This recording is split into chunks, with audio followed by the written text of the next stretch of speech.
धात्विक ऑक्साइड क्षारीय प्रकृति के होते हैं।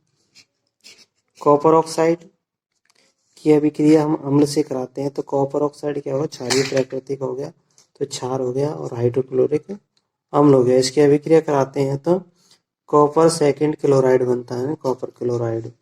यह लवण और जल बनता है, यानी कि क्षार के अम्ल और क्षार के समान ही अभिक्रिया होती है और इसका जो विलयन है वो नीले हरे रंग का हो जाता है।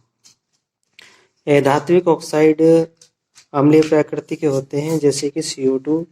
ये अधात्विक ऑक्साइड है और यह अम्ल की भांति व्यवहार करता है और इसकी अभिक्रिया कैल्शियम हाइड्रोक्साइड यानी कि बुझे हुए चूना, जिसको हम क्षार कहते हैं, एक प्रकार का क्षार है कैल्शियम हाइड्रोक्साइड। इसकी CO2 से अभिक्रिया करा देते हैं तो कैल्शियम कार्बोनेट और जल बनता है, यानी कैल्शियम कार्बोनेट एक लवण है।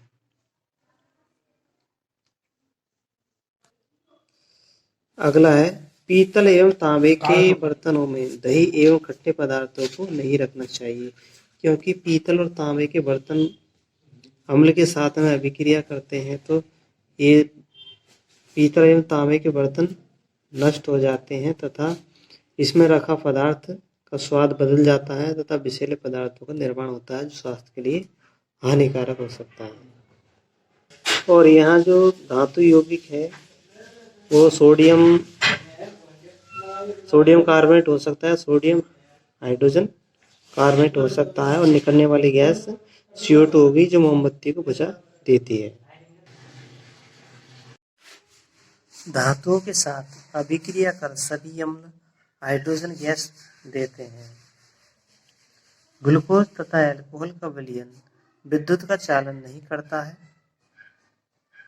अम्लीय विलयन में विद्युत धारा का प्रवाह अम्ल में उपस्थित हाइड्रोजन आयनों के कारण होता है।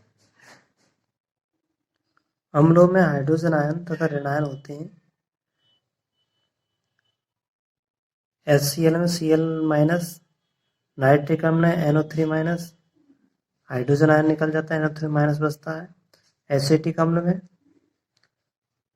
CH3COO- और H2SO4 में SO4 2- होते हैं।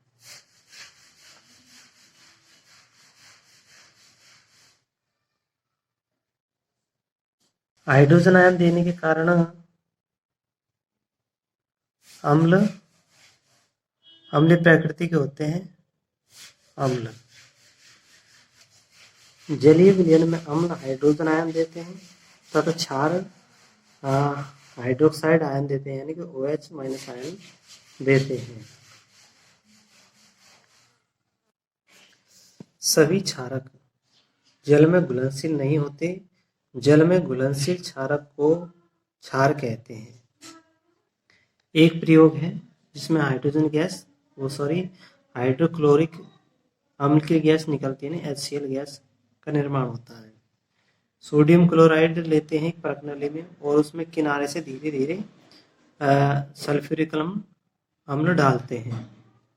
सल्फ्यूरिक अम्ल डालने से इससे HCl गैस निकलती है और जब HCl गैस को हम शुष्क फिल्टर पत्र लिटमस पत्र से इस गैस में ले जाते हैं तो लिटमस पत्र का रंग परिवर्तित नहीं होता है।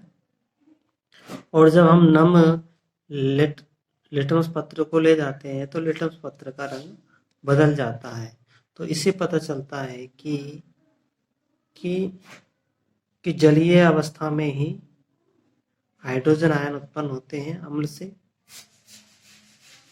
शुष्क अवस्था में अम्ल से हाइड्रोजन आयन उत्पन्न नहीं होते।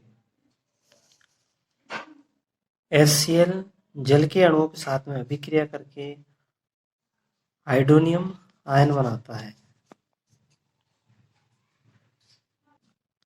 सांद्र अम्ल तथा क्षार वाले बर्तनों पर चेतावनी चिन्ह लगा रहता है, जिससे पता चलता है कि जो सांद्र अम्ल या क्षार है वो धातु को भी गला देता है और हाथों को भी जला देता है, गला देता है। तो इस तरह का चिन्ह लगा होता है। जब जल में अम्ल या क्षार को घोला जाता है तो यह प्रक्रिया अत्यंत ऊष्मक्षेपी होती है, अर्थात ऊष्मा उत्पन्न होती है। इस कारण जल में अम्ल या क्षार को घोला जाता है तो इनको दीवार के सहारे धीरे धीरे गिराया जाता है और फिर टेस्ट ट्यूब को हिलाते रहते हैं ताकि ऊष्मा एक साथ उत्पन्न नहीं हो। इसी कारण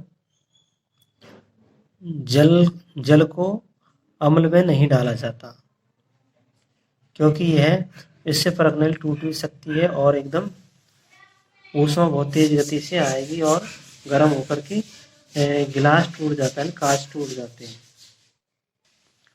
जल में अम्ल या क्षार मिलाने पर आयन की सांद्रता प्रति इकाई आयतन में कम हो जाती है। यानी कि हाइड्रोजन आयनों की तो हाइड्रोनियम आयन H3O+ और हाइड्रोक्साइड आयन क्षार की होती है तो OH- से प्रदर्शित करते हैं। तो ये तनुकरण को प्रदर्शित करता है।